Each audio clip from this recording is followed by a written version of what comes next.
Au plaisir de vous retrouver, mesdames et messieurs. Bienvenue dans ce survol de l'actualité sur Guinée Matin TV. À Koya, un adolescent de 15 ans, Ibrahima Diallo, a perdu la vie dans des circonstances particulièrement tragiques. Accusé de vol de téléphone par sa propre tante, Fatoumata Bintabari, il aurait été ligoté et enfermé dans une chambre alors qu'elle s'absentait pour aller au marché. Un incendie s'est déclaré dans la maison. Le jeune Ibrahim, toujours attaché, n'a pas pu être sauvé. Son corps a été retrouvé avec des traces de torture et des blessures au dos. Les services de sécurité sont intervenus immédiatement. La tante a été arrêtée ainsi qu'un complice présumé. Une enquête est en cours pour faire toute la lumière sur ce drame.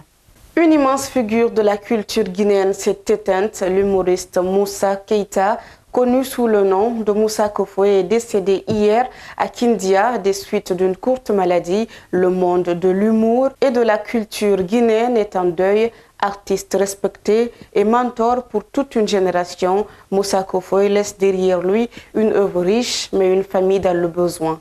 De nombreuses voix s'élèvent pour appeler à un soutien concret, notamment Seydou Babangoura, alias Kabakoudou, et Mamadou Tog, qui lui rendent un vibrant hommage. Une cérémonie de symposium est prévue ce mardi à la place des Martyrs avant son inhumation à Yabara. Par ailleurs, le procès de l'ancien ministre Oyegui Labogui s'est poursuivi ce lundi devant la Cour de répression des infractions économiques et financières. Il est accusé de détournement de fonds publics, notamment dans le cadre des projets Sotelgui et Backbone. L'audience a été renvoyée au 26 mai prochain en attente du rapport de l'inspection générale de l'État.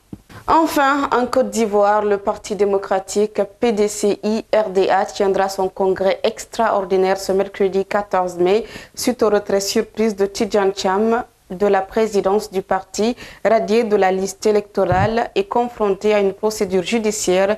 Thiam a cédé provisoirement sa place à Ernest Gomu Bodjoy. Un congrès décisif dans un climat politique tendu se prépare donc à Abidjan.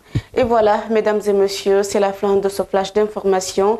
Merci de votre fidélité. Restez avec nous pour plus de détails dans nos prochaines éditions sur Guinée Matin TV, TikTok et Facebook. Au revoir.